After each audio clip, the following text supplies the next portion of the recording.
What's going on, everybody? It's Bill Bailey with today's Boondoggle on Domain Cleveland Radio. And man, we got international Zoom interview going on today, StreamYard, actually, with our friends from Portugal in the band Sullen. What's going on, guys?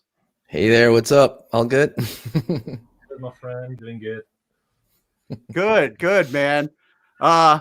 Yeah, so not too long ago, I spoke with Theo Vanderloo from the band Ego Kill Talent. He's down there in São Paulo, Brazil. And he was kind of filling me in a little bit about how everything's been down there because of the pandemic and all that. What's the status with you guys right now? Well, right now the situation is a little bit controlled here in Portugal. The lockdown is over. Well, it's not over, but it's kind of less limited because a few months ago we had a second lockdown, and that was very restrictive. We couldn't even leave our town. But right now, I think it's slightly under control, I guess. Okay, so you guys able to like travel around? Have you guys been able to get together for like rehearsal and stuff like that now, or more or less recordings and all that kind of stuff? Yeah, because we live a little bit apart of each other, and we usually just rehearse as a full band when we're like I don't know, maybe before a gig, or a very important recording session, something like that. Yeah, so usually it's like this. Yeah, that's what I was gonna ask. Internet, man. It's the fucking internet. It's a blessing and a curse. Yeah. Yes, it is. Well, you got your kit set up. Maybe we could do like an impromptu thing. I used to be able to make the sound under my armpit. Maybe I can add something. You want me to? Just let me turn a little bit down.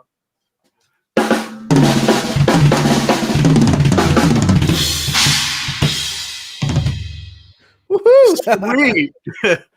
Yeah, so every time I tell a bad dad joke, you can do the That would be perfect, man.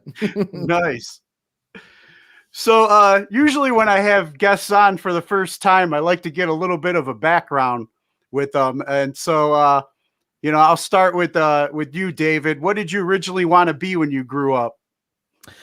I don't know, man. So many things. When I was a kid, I wanted to be an actor because I wanted to play RoboCop. And I'm not kidding. I'm being fully honest. Yeah, but when I was a teenager, then I started to get really a very intense connection with music when I was around 13. And I started to create music using freeware samples and stuff like that, started to experiment and trying to use my voice that I didn't know how to sing. I had no idea how to do that. I was very much inspired by bands like Korn, Metallica, Pantera, and that kind of metal. And then I just kind of slowly evolved through time and got my bands here in Portugal. And a few years later, here I am working with this genius right here on the drum kit, Marcelo, with Sullen. Nice. And how about you, Marcelo? What did you originally want to be when you grew up? I think I always wanted to be a drummer because I come from a very musical related family. My father is also a guitar player. He had like a bunch of guys that he played with when I was like really, really young at our home studio. I don't know. I just fell in love with the drums. They do a lot of noise. There's a lot of movement in there. So I think that's what captivated me, to choose this and then just do music for a living since a very, very, very young age. Nice, yeah. Nice. Yeah. And like, do you guys remember like, like what age it was where you guys like, I mean, you said you grew up in David, like when did you first discover music?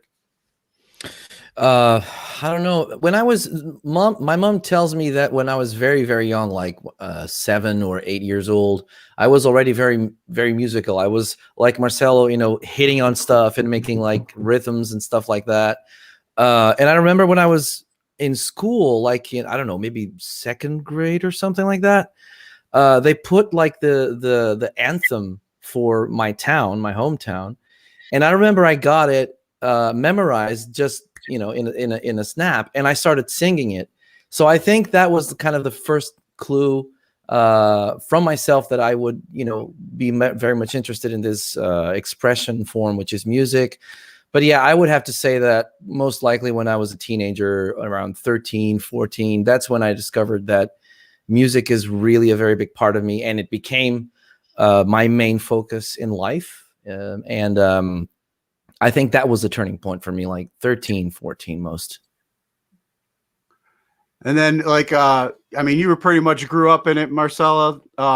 Was there any like, in high school and stuff, did you start in any bands or play in band in school and stuff? Or Yeah, I did. Like, I went to, I had private lessons at least until my, I don't know, maybe 15, 16 years old, drum lessons. But then when I was like 7 years old, I went to the music conservatory here in Porto, and studied percussion, like mallets and all that kind of stuff, the orchestral stuff. And that became like a very big part of my playing, of my focus, if I can say so. I developed a lot of, in the technical department, the musical department, there's a lot of stuff going. You work with tons of orchestras, small and large ensembles.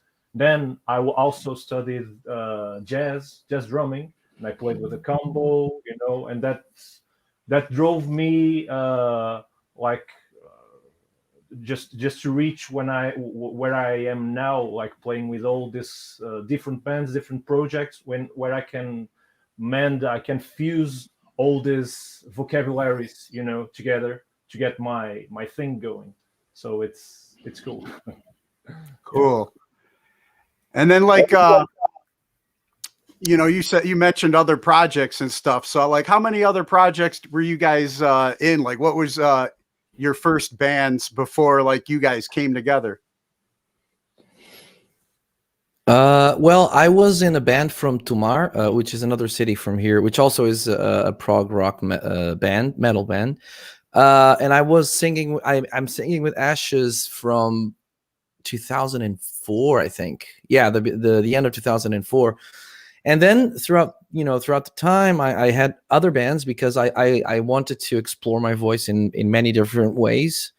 So I was singing with Ashes, and other bands like Low Torque, 120, featured vocalist for a guitar player here in Portugal called Topica, Steel Fall, and some other projects. And because the thing is, I couldn't stand still. I always liked to experiment with my voice, trying to reach different genres, besides my own solo project as well.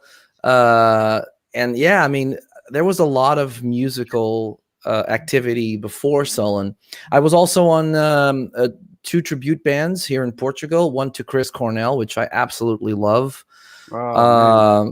Yeah, I mean, his passing was very hard for me to deal with at the time because I'm a huge fan of his work, from the Soundgarden times. And I remember at the time I was kind of like, man, I really would love to do something to, to pay an homage to him, because, I was very much influenced by Soundgarden, and also Alice in Chains. So I had another band, which was a tribute to Lane Staley and stuff like that. But now I'm solely focusing on original bands. So I'm currently with Sullen, Ashes, and 120. Nice. Yeah, I was just like literally last night on Chris Cornell's Facebook page. They posted a like an acoustic version of Black Hole Sun, and I was listening to it, and I was just like, man, what an amazing talent that guy was. I was supposed to see him at like Rock on the Range in Ohio, and it was like days before the festival when we lost him. Man, it was heartbreaking because Soundgarden was supposed to play and stuff. We're very close to his, to the anniversary of his, of his passing. Unfortunately, I think it's on the 18th of May, if I'm not mistaken. Yeah, it's what, like 4 years now. That was in 4 or 5 years. That was in 2017, I think. Yeah. So, I mean, it's just a loss for music in general, you know. Chris and other bands, of course, but Chris Cornell and the guys from Soundgarden, I don't really like to think about them as a grunge band, because if you consider grunge, you know, like Nirvana, Blind Melon, and, you know, so many other bands, Soundgarden was a little bit out of that spectrum. I think they were more... I agree. Right. I mean, I think they were closer to Black Sabbath and Led Zeppelin, you know, of that desert psychedelic rock kind of thing, rather than grunge. But of course, you know, Black Hole Sun, for example, is one of those magical songs that it just works from the beginning to the end without any question. Yeah, I mean, it's just a big loss. And singing Chris Cornell has been very much a privilege. And you know, I don't think we will ever have someone like him, at least with such a big impact that he had and the talent that he had, even with the version songs that he's made through his career, solo career. I remember listening a few days ago, like for the 10,000th time, the cover he made from Nothing Compares to You with a cello. And yeah. man, that rips my heart completely. I mean, he's one of the biggest influences in the way that I sing. And he wrote like nobody else. So yeah, nobody sings like him anymore, I think. Yeah, man. Talk about you know, setting the mood for Sullen, man. You know, I'm feeling a little down now, missing Chris, man. So, but Chris Cornell. Yeah, God bless him. So like, when did you guys like? Now, how many projects did you have, Marcelo, before you guys got together in Sullen? There's a lot of stuff, because I also, besides my main projects, I had also a lot of session work with a lot of different bands, both from Portugal and also international, like Finland, Spain. I think, yeah, that's it. And but there's one curious band that existed right before Sullen that gave birth to this project, that was called Oblique Rain. It was a progressive metal band, and Sullen, the first lineup of Sullen was made of I think like four, I'm like watching the picture there. Like there was four guys, you know, from the original band. Then we had the keyboard player and another guitarist, you know. But the original formation is very, very close to the Oblique Rain one. So yeah, if you have time, please check that out, because they released like really two really good progressive metal albums that I think you're gonna enjoy. Oblique Rain, it's cool, man. Okay, definitely. So then, like, when did you guys meet up then and connect? Well, we have a lot of people in common, and I think it was at the time that, like Marcelo said, you know, Sullen came from Oblique Rain. And Cesar, which was the previous vocalist, you know, he wanted to do something else, but, you know, it was very amicable the way that he wanted to depart the band. And then I think that in their, you know, discussions about who could be, you know, on that vocalist place and everything, I think it was Pete, wasn't it, Marcelo, that talked to you about me? I'm not entirely sure, but I think it was. We had already talked about you, because we saw some stuff with the guys from 120, you know, and we think and Topica, of course, and also the solo stuff that you've been sending me during that period or something like that. Yeah, one album, the last album, I think, from Ninth Cell. And I was like, okay, this guy is hugely versatile, so I think it's gonna be like a really key figure in our post recordings, the new stuff that we were working on, and came out like amazingly well. Yeah, like a really very, very humble dude, very cool dude to work with. Oh, thank you. our time together. So it's really easy. It's like this back and forth constantly with ideas, but it's all cool. We work really, really on all the stuff. Yeah, so it's nice. That's great. So we'll bring up to current events. The new album's out now. Now it's help me pronounce it. Nodus Tollens. Exactly. You said it right. Nodus Tollens. Yeah, because it's a Latin expression, sort of. And I don't think there is an actual pronunciation for that. So you said it right. I mean, Nodus Tollens, that's exactly what it sounds like. Okay, what's that mean? Nodus Tollens is has been written by John Koenig. He's made this dictionary of obscure sorrows, which essentially what he does is he tries to develop these concepts and terms for feelings or for certain aspects of life that we don't have any sort of word for or expression for. Nodus Tollens essentially depicts the story of someone that lost sense of his life, his or her life, right? So imagine that you have a plot, right? So you have like this path that you've defined for yourself, and all of a sudden you just lose complete sense of it. You just lost the plot of everything that you were hoping for or fighting for. And that's where this story begins, because we've decided when Marcelo had the songs written out, I mean the instrumental parts, and he already had a few lyrics. And then I started to realize, it would be fun to actually make a sort of a conductive line through all of these songs, like a story. And this concept from John Koenig, it just fit like a glove, because that was exactly what I was looking for at the time. And then I talked with Marcelo about it, and he agreed. He really loved the idea. And that's why we have this Act 1, which is the first part of the story. And we will release Act 2 soon, I think. And yeah, I mean, it's a concept album in its core. Yeah, I was reading like it's like a choose your own adventure story, kind of. Like, is that true, or?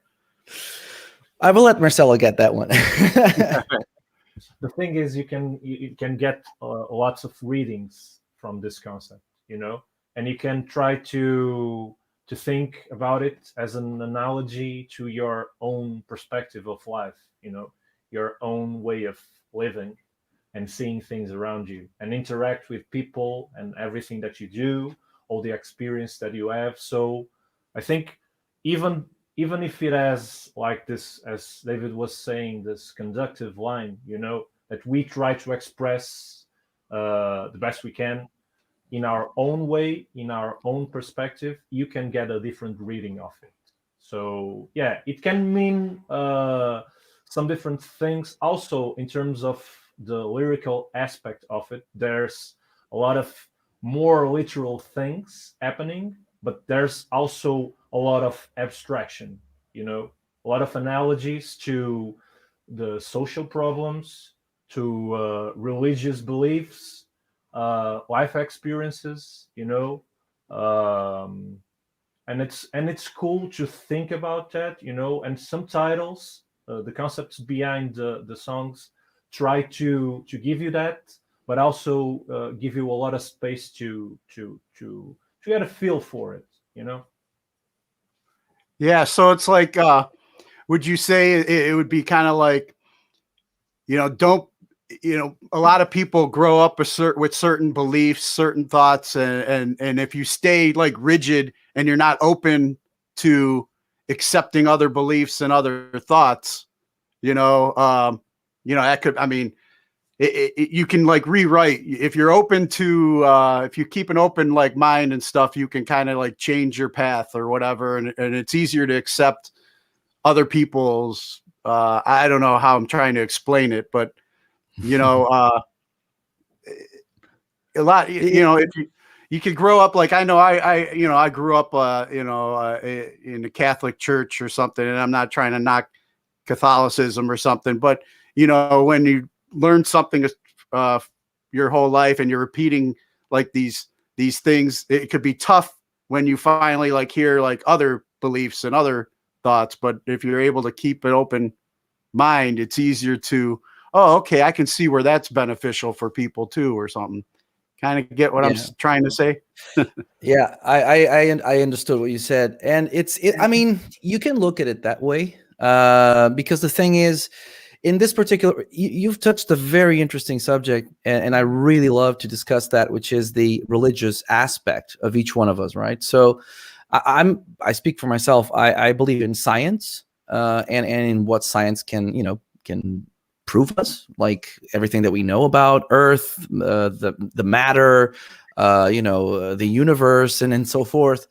But I do get what you say when you're on a path where you have this Catholicism, where you have this belief that it's so inside of you, it's rooted deep within because you've grown like that, right? So you have learned that ever since you were a kid. And it does get tricky when you start to think for yourself and you start to look outside and you go like, I'm not entirely sure if this is exactly true, or if this fits what I think or what I believe. And on that sense, you can make an analogy with Nodus Tollens in that way, because the individual does lose sense of the plot, of whatever the reason is, or whatever it is that this individual is looking for. And in essence, that can happen. You believe so firmly in something, and all of a sudden your belief and everything that you thought was real, or at least your foundations that you believed were so solid, all of a sudden they're not, and you're kind of lost. You're like, wait a minute, I thought this was real. I thought this was the answer, or the truth, because, well, the truth can take so many shapes and forms.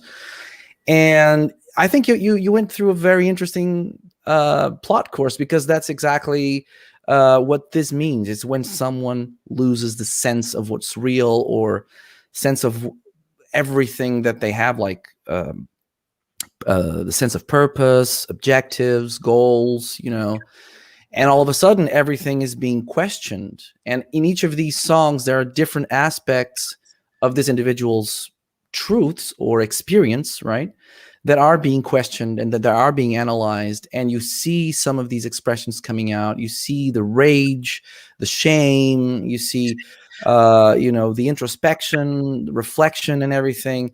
And not only looking inward, right? The individual is not only looking to him or herself, but it's looking outside to the other people, to events that are happening, to everything that surrounds him, like, or her, on their social environment and the world itself, because we are all living in, well, this tiny little blue planet in the universe. Yeah. And I mean, I guess it would kind of be like, I guess referred to like when they pulled the curtain on the Wizard of Oz or something, or even like the movie The Matrix when they unplugged. Oh, yeah.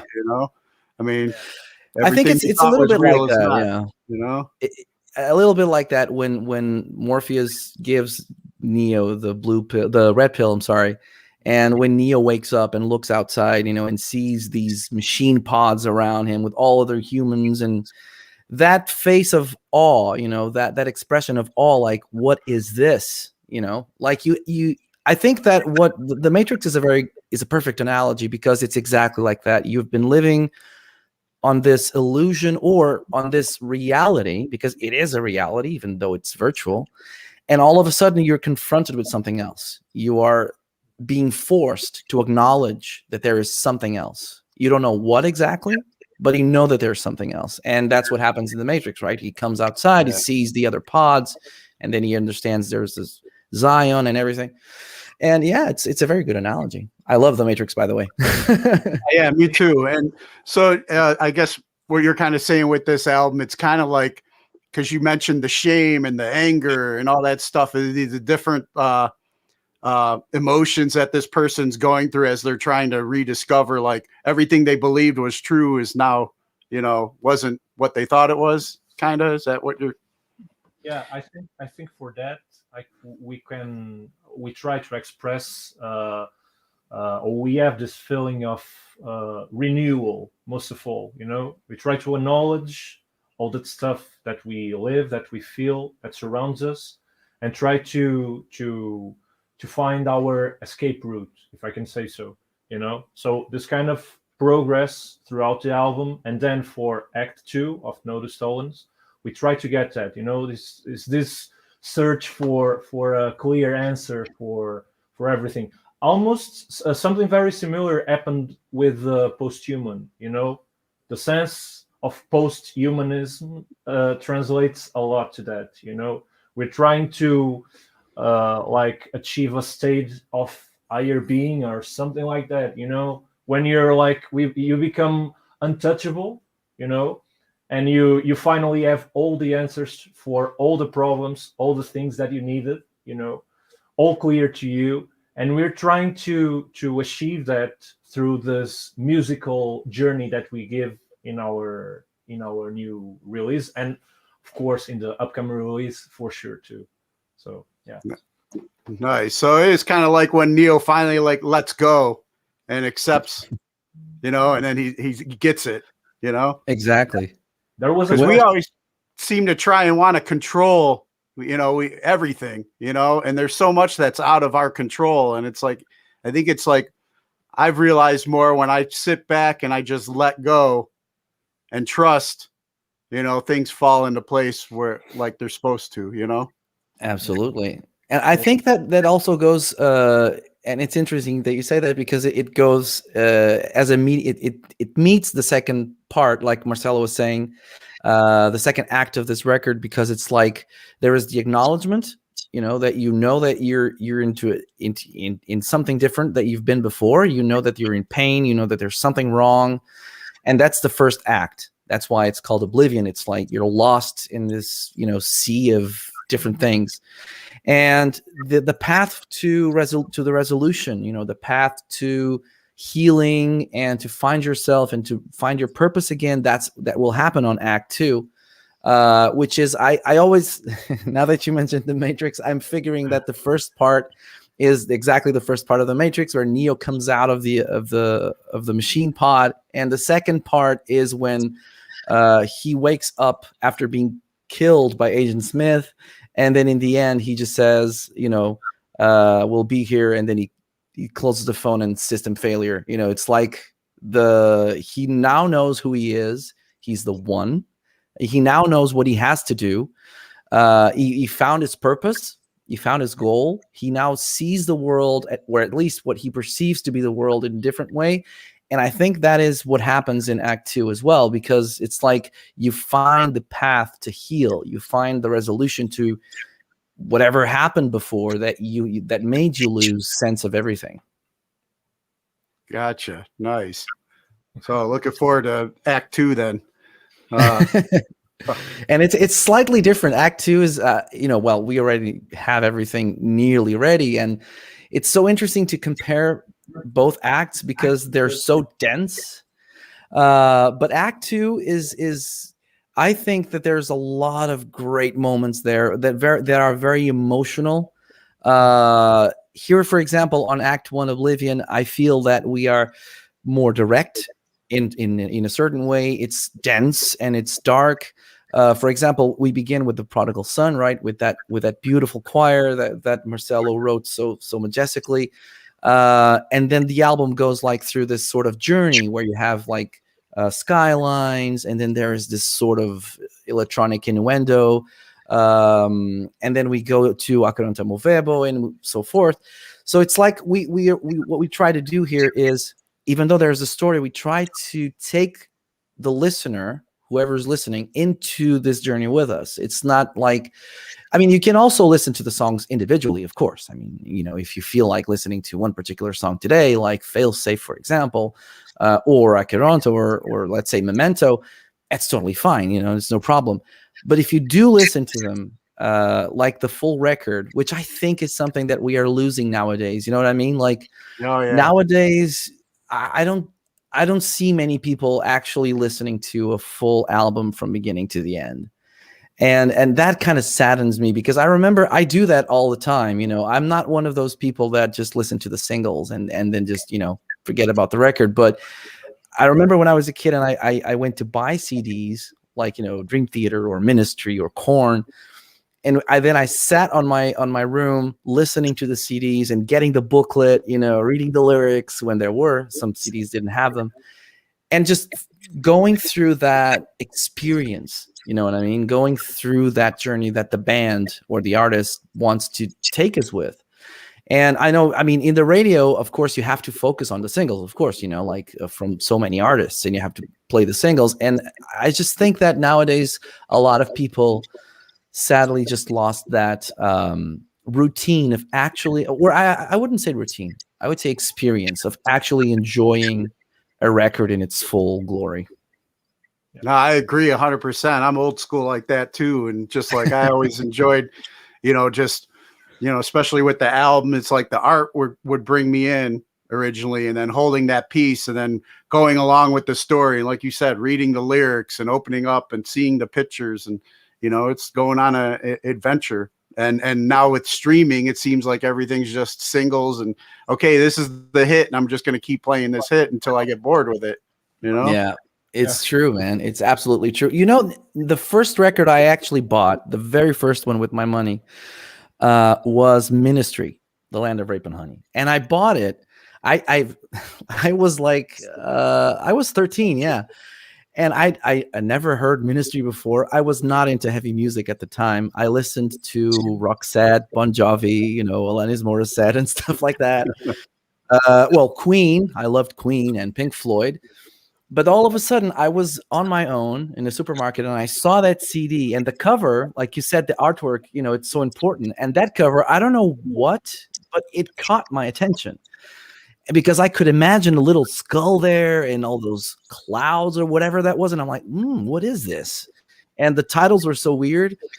And when I bought it, I didn't even know what it was. And when I arrived home, I pressed play and it started. And I'm like, what the hell? And then boom, boom, boom, boom. And I'm like, whoa, man, what's this? And then I'll start screaming. And I'm like, whoa.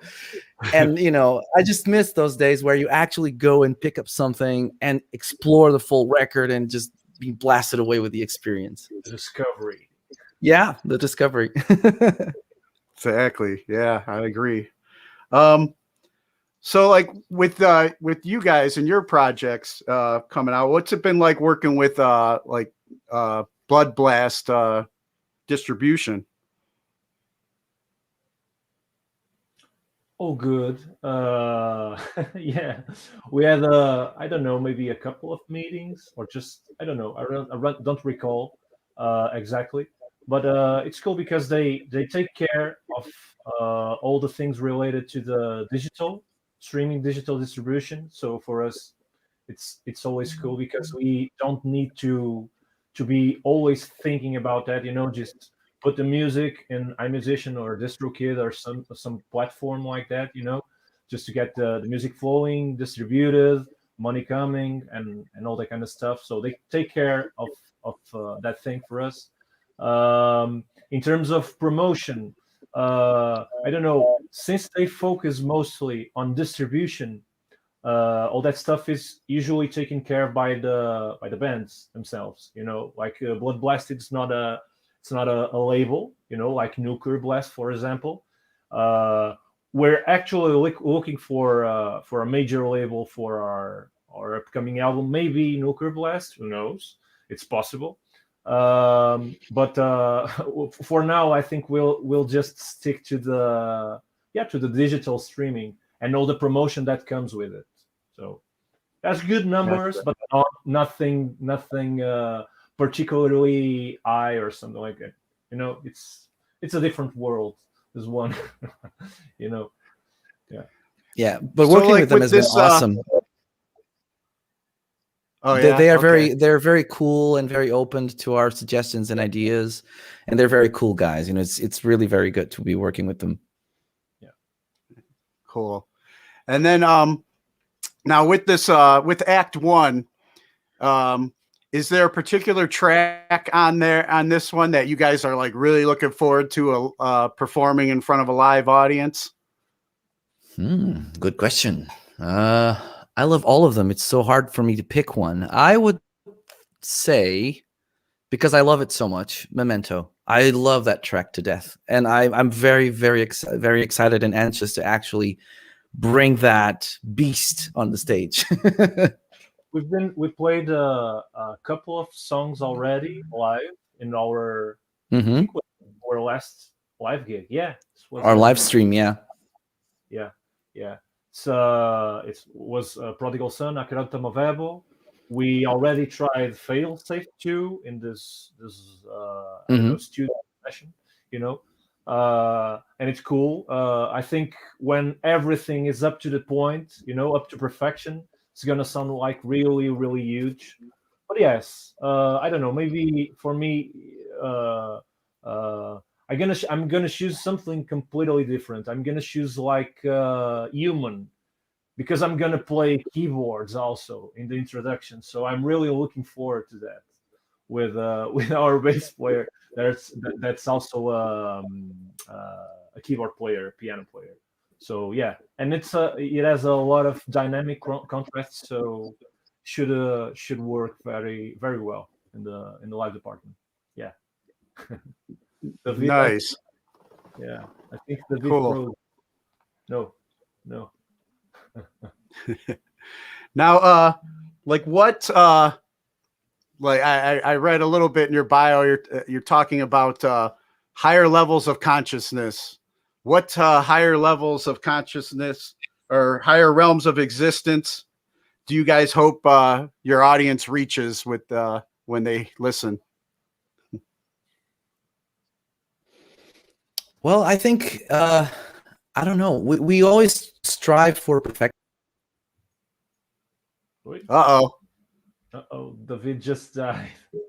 Oh, just Wait, kidding. Yeah. He's back. hello, I'm here. Uh-oh. Is that the spirits speaking or whatever? Yeah, I don't know. It was Started weird. going- It's Third World War starting somewhere. But I think that what you know, in the bio we have that because we want to bring a very different experience for for those that listen to our work, something that can actually make you think, something that can make you reflect about very different aspects of your own life, of your own personality. That make you question humanity, well, actually to make you question everything, but in the same time to provide you a beautiful experience that reaches that hopefully will reach the highest spectrum that you can get. I mean, I think that's my interpretation. I think that Marcelo can also give his input on this one. Yeah, and in musical terms, I think we just hope for everyone to be inspired to do everything they want to do, even if it's not musical stuff. You know, just inspired to be a better person. You know, to think about everything that you do, that you see around you. You know, and feel and actually feel something. You know, just with all the harmonic and melodic constructions, you know, that we build throughout this musical journey, that can make you like almost like you contemplate, you know, like a very beautiful painting, you know, or just like going to the beach or to the top of the mountain, you know, and just enjoying the beautiful landscape, you know. I usually think a lot about like Scandinavian landscapes when I compose something for Sullen. So yeah, because it's usually like really dense, really big, and like absolutely beautiful. You know, yeah. Yeah, I think of Scandinavian women a lot. There he is. Yes. Well, they are beautiful. Actually, I think that there's something fascinating about women in general. I mean, not only Scandinavian, but you know, generally, I think a woman is such an interesting. I might be canceled by saying something like this, but it's a fascinating creature. You know what I mean? It's like it's the perfect counterpart to the male human. I don't know.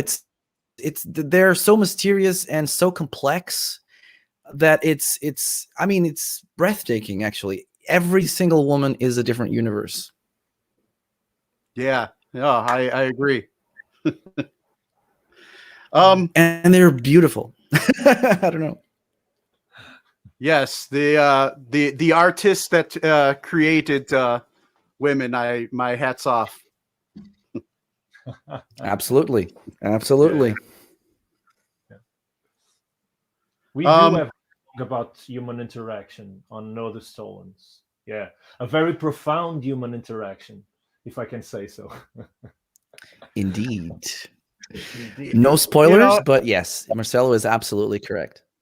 Yeah, and kind of like speaking on that, that what 2020 was just I don't know, like with the lockdowns and the separation and social distancing and all that stuff, man. I think it was a reminder for a lot of us how important human interaction really is to us, as beings. We are created to be, in community, Yeah, that's true. I mean, the thing that this pandemic has shown, I mean, speaking for myself, and I'm not even talking about the bands, and the well, missing out so many opportunities to play live, of course, because we can't, because there's this pandemic and all these rules and whatnot. But this pandemic actually brought me personally a lot of introspection, a period of thinking about how much value it is to actually feel another person, or to give value to our friends, to our family, to our close ones, and how important these connections are to ourselves as human beings, because I think we took everything for granted, to be honest. Before this pandemic, we were taking everything for granted, and now we are starting to realize how fragile human life is. I mean, obviously, if you live in a country where there's lots of hardship, and you have trouble trying to get a job, or you live in poverty and stuff like that, of course these people already know that sort of feeling of despair, of, well, agony, I would say, in some situations. But I think that worldwide, what this pandemic brought is, I hope, a better sense of humanship, if I can use this term. I don't not even know if this is correct. No, humanism. Okay, that's the correct term. I'm sorry. A better sense of humanism, because we are all in the same boat. We're all in this planet, or on planet Earth. And I think that it's time to end all this, the differences between us. It's amazing, for example, to have different cultures, because we can learn from them, right? We can learn from cultures from, I don't know, Eastern culture and Western culture and whatnot. And I think that this pandemic should at least brought this hope to everyone. Like, okay, this life is worth living, and it's so important to have contact with people that you love and to protect your own people and stuff like that. But maybe it's time to stop hating, cultures that we are afraid of or whatever, and start to embrace that, because we're all human beings, man. And sooner or later, we're all going to go. Yeah, I feel like we put so much more value in things than people. And absolutely, I know, like, living up here in the United States, it's just like everything's so fast paced, and everybody's like about multitasking and how much, getting this done, or I pick up my cell phone with technology, and I can have everything in the blink of an eye, all kinds of information, or we're bombarded with just stuff, so much 24/7. And it was, for me, it was like, man, I have 2 teenage daughters, and they're out running around with their friends. I'm doing projects and stuff, and then we were locked down, and we had to like reconnect and rebuild our relationship and cherish that time together, and realize how more important it is for family and like you said, other people, just those connections, than chasing after the next big car or house or whatever. The things that we get kind of brainwashed that we feel are important. Like you said, the Matrix, unplugging and realizing, what is truly important. Absolutely. And wow, I mean, the Matrix can be used for everything now that I think about it. Because, that's exactly it. If you take a closer look at Zion, they don't have that much technology. They're living in caves, in huge caves. The technology there is minimum. I think they're using machines with coal, to keep them warm and to keep the air running in from the caves and stuff like that. So, and they live in community. And one of the things that I really love about this thinking, that we have to give more value to the people around us, is that sense of community. And I think that sense of community and embracing the differences between the different cultures is so important, and giving value to that, because it doesn't really matter if, people sometimes make the mistake of thinking, oh, but in the past, this country did that to that country. You know what? Forget about that. That was what, centuries ago or decades ago. It's time to reset everything and, try to create this sort of harmony between everybody else and hope for the best, because there's, of course, the human nature is so complex, and we have the good, we have the bad, we have the neutral things. And obviously, as human beings, we are not just programmed to be good people. Of course, we have our own dark side, if you want to say it like that. And I think the key here is to find that balance, to find the balance between our feelings, the people we care about, understanding what's happening around us, our community, and trying to be sure that we do our best not to hurt anybody else and respect everyone else, regardless of what they think or regardless of what they believe in, as long as what they believe in doesn't hurt you or doesn't involve killing anyone. You know what I mean? Amen. Well, I want to get to some of the we could go on and on with there's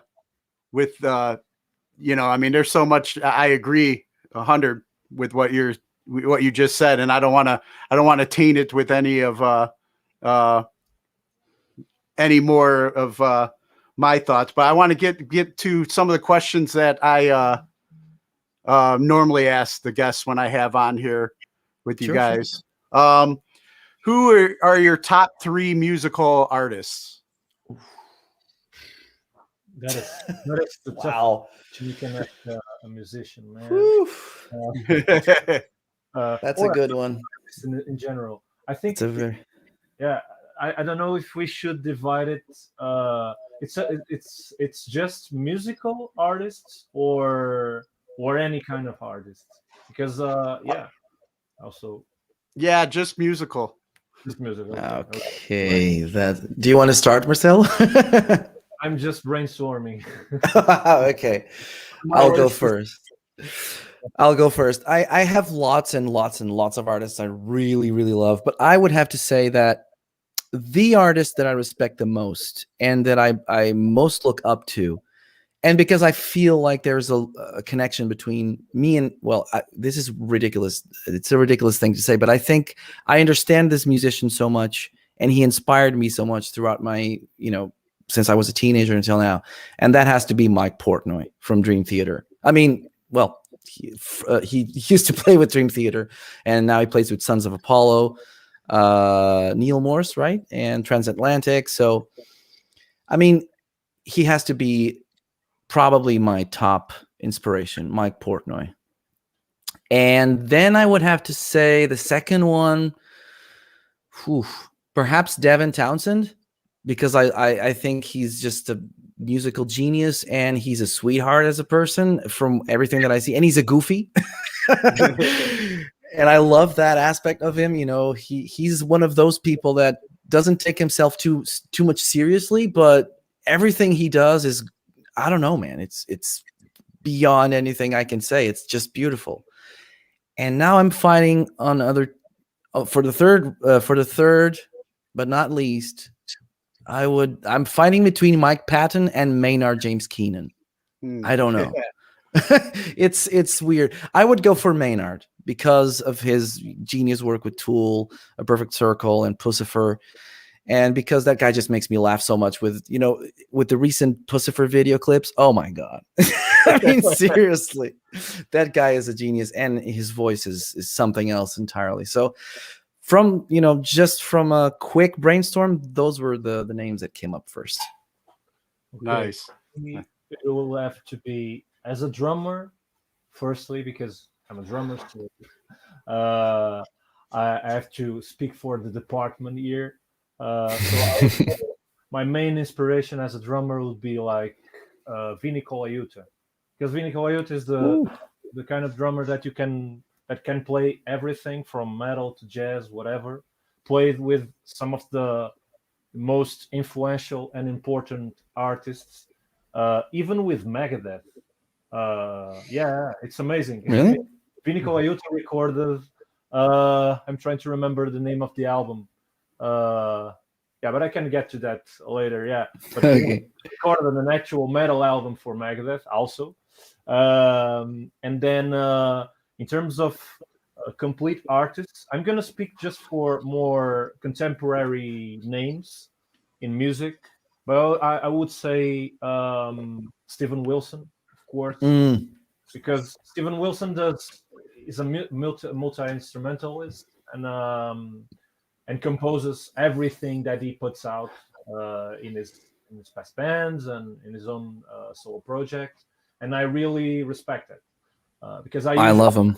Yeah, because I also a lot of people think about me as just a drummer, and the drummer usually focuses all his time like working around his instrument, but it's not my case. Like the drums are only a vehicle to express myself in the music that I do, but I usually try to compose also for all the other instruments and try to think about music as a whole.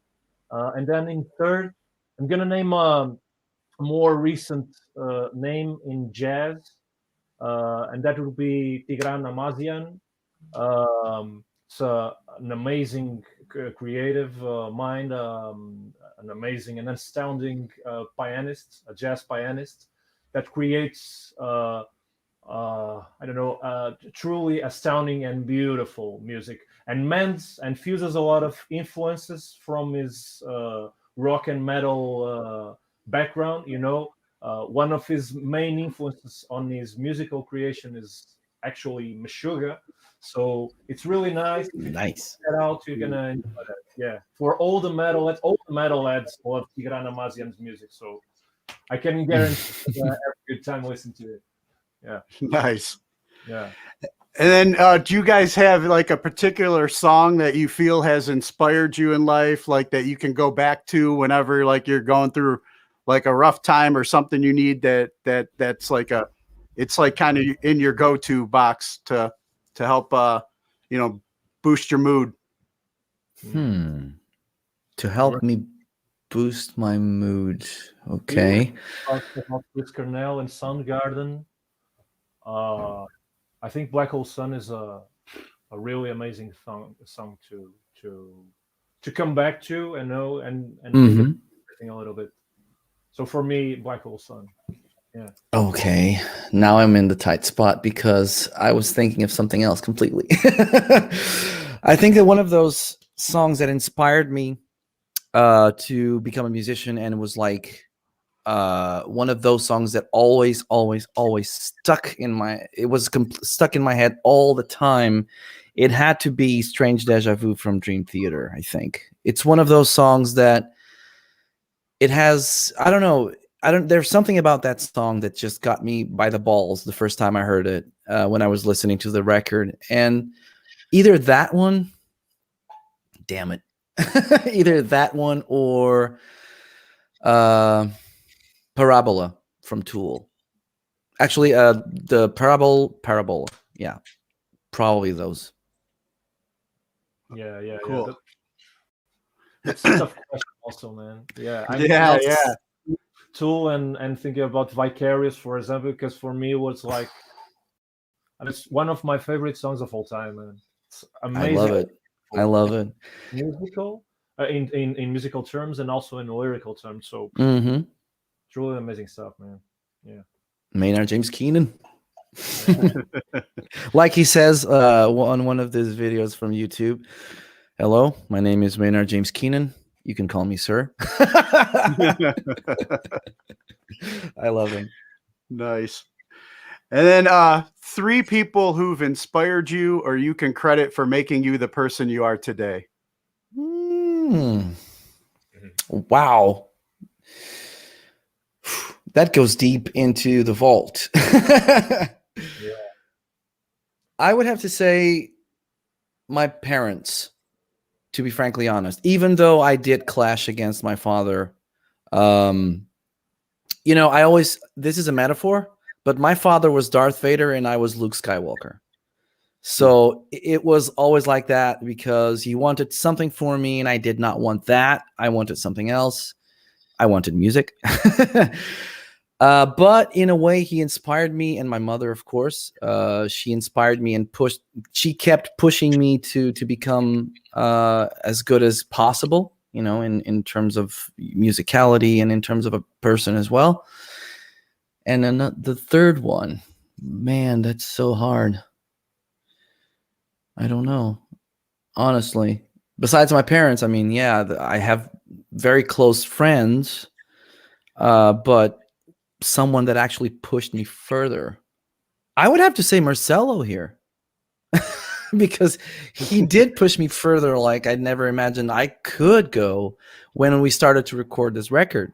Because we have different backgrounds. So Marcelo is a lot more technical, and of course he knows music, like literally he can read music sheets and stuff like that. Most of this record actually is his, you know, he composed this. It's like his mind is I don't know. He's just like, he's an alien. We're talking to an extraterrestrial being right now. But I think that actually the strength that he gave me and the support when we were recording this record, because there were so many different and difficult steps for me here, because I came from a different background and I had to reset the way that I thought about music and the way that I felt about music and the way that I sing. So yeah, I would have to say that Marcelo has been a very important person, and is, of course, but to push me further to evolve, I would have to say that. Nice. No, Now you got Marcelo on the spot. I have to say also both of my parents, because so like we have like also the dark and light side of family, you know. Sometimes my father, during a very tough period of life, was a bit darker than he is, a lot darker than today. But he always pushed me and supported me throughout my career, my studies, supported me to do music and art for a living since day one, since I was born. So also they wanted a baby musician. So and I came out to the world, so it was like the perfect present. But yeah, I would say my parents, of course, for all the support, for being with me every frequent time. And for a third one, I don't know, man. It's tough. I really love David. David was speaking about me. And I speak about him. We have like I truly discovered a very very special bond with him. Humanly speaking, musically speaking, you know, we usually our voice calls and video chats take like 2 to 3 hours. Exactly.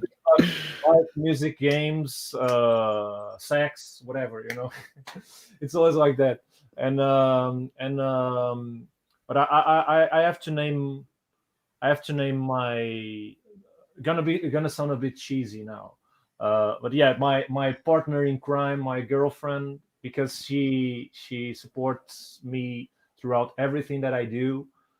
She pushes me also. She makes me think a lot about everything. Really respects my work, and it's completely reciprocal. So, yeah, gonna say like that, just to be different from David, you know. And because you don't want to sleep on the couch when you get home, right? No, that's not cheesy at all. Actually, I think that's very beautiful. I think that love is the ultimate form of expression. And when someone does that for you, like you're lucky. And I already said this to Marcelo, you know, in many occasions. He is lucky because he's got someone that actually respects him and pushes him further and forward. And this is, you know, it's invaluable. It's one of those things that there is no price for that. And it's not a cliche. It's just beautiful. So yeah, that's beautiful, man. I agree, man. Good stuff. And I gotta, you know, now that we were talked about this, I had to push my Darth Vader out and have to say something like, "No, I am your father." Nice. So now you kind of just led us right into my next question then. And it's a popular one on here. It takes everybody back a bit, but favorite toy as a child. Oh my God, you're talking with the two biggest nerds in Portugal. Yeah. If I could show you, I think I can show you actually. I don't know if you can see this, but let me try. I've got lots of them here. I don't know if I'm gonna make some mess. You see, like the Alien Queen and Transformers, Jurassic Park, Aliens, and the Predator, and there's so much more on the other side, like RoboCop and stuff. I don't know if you'll be able to see it. There's Batman over there, Cyberpunk, RoboCop, Ed 209, and so much. Oh, there's a lightsaber over there as well. There's a lot of toys. But when I was a kid, wow, that's a very good question. I would have to say RoboCop because I had a RoboCop that my actually I don't. It was not. Yeah, my father bought me a RoboCop when RoboCop 3 came out. You know that was it's such a bad movie. I really don't like RoboCop 3. But the good thing about RoboCop 3 is that they made RoboCop toys. And I had one was like this, and that had to be my favorite toy of all time. It's so much bruised for the long hours that I was always playing with him, reproducing the quotes from the first and second movie and stuff like that. I think RoboCop is the winner on this one.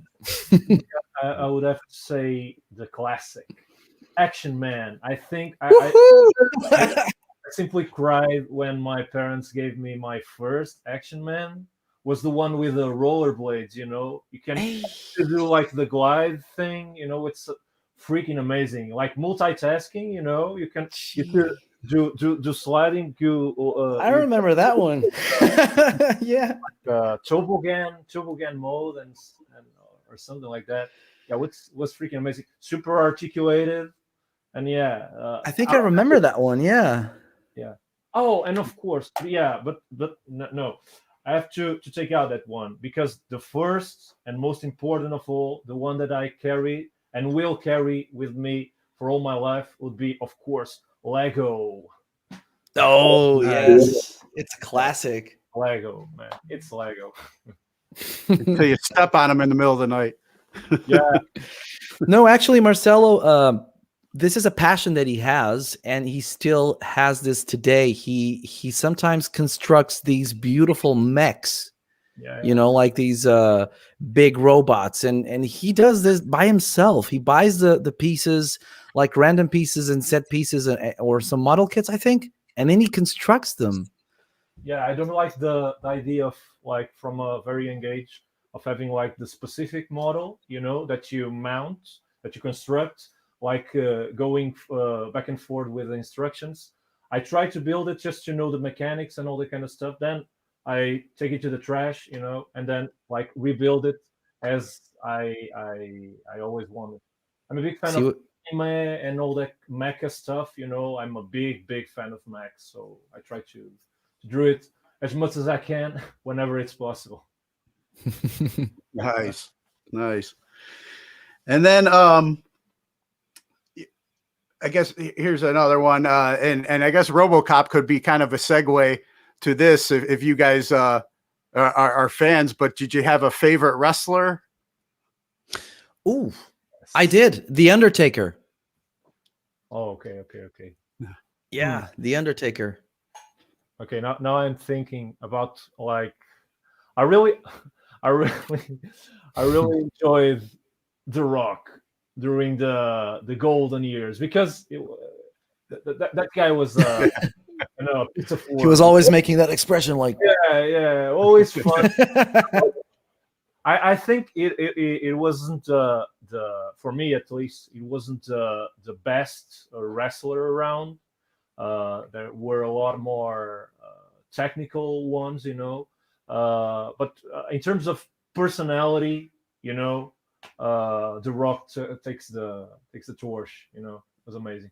And he's such a Yeah. cool guy, actually. I love to see his videos where he and Kevin Hart, they're like best buddies and they keep insulting each other with love, of course. Yeah.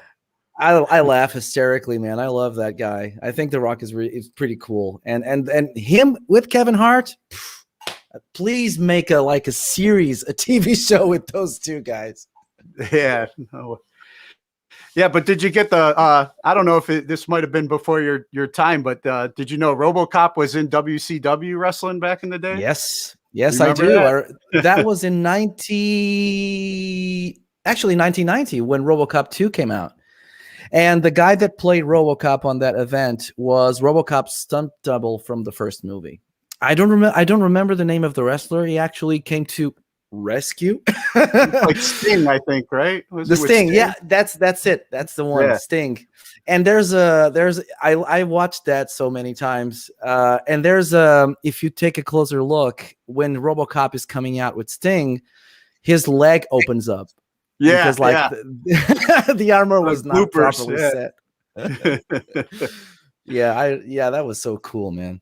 RoboCop 2 is also a nice movie, but the first one, from 1987, Paul Verhoeven's masterpiece, man. It's such an incredible movie. And I'm so sorry, just a quick note.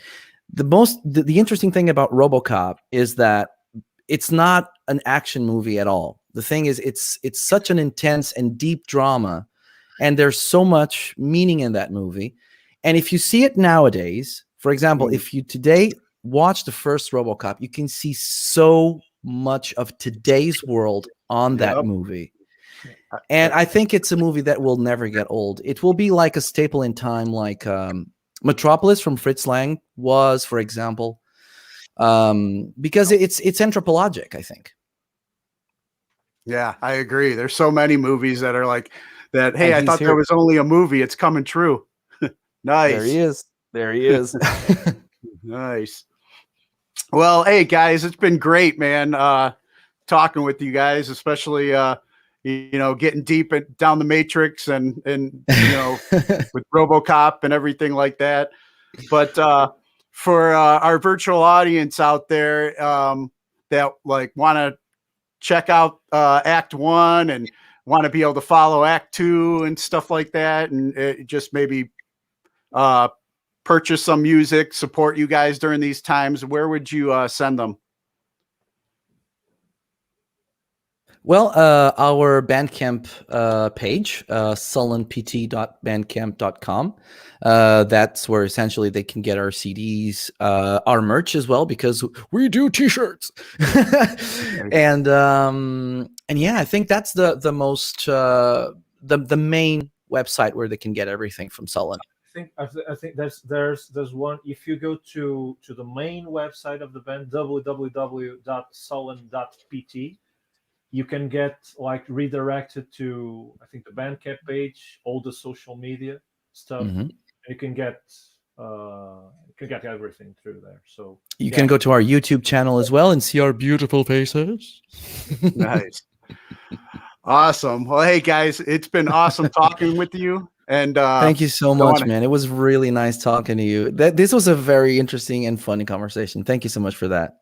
Yeah, no, I appreciate it, man. And hopefully you guys will be on the road and come up to the States some point, Yes. Check you out. Yes, I want that so hard. You have no idea. I really, really want to hit the States and just tour around there. Nice. And then before I let you go, if either one of you wouldn't mind doing me a favor and cutting a promo ID for the show. Yeah, sure. Yeah, just What introduce should I say? yourself. Yeah, just introduce yourself, and you're listening to today's Boondoggle. Hi there, I'm David from Sullen, and you're listening to today's Boondoggle Show. Awesome.